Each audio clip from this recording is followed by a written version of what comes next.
یه دونه قهوه 69 70 همین. شما چی؟ یه دونه قهوه 65.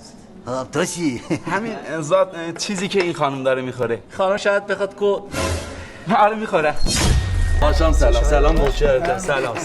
خوش اومدی. شما چی میل داشتی؟ والا یه املت میخوام کنارش 2 تا پیاز لاتی بذاره. املت میخوریم بچا؟ املت؟ املت. ما فقط صبحونه انگلیسی میخوریم عشق رو باش. چی هست حالا؟ پیوی بهتون میگم. معذرت میخوام شما اصلا میدونی انگلیس کجاست؟ توضیحات کپشن. ما اینجا فقط قهوه سرو میکنیم. قهوه؟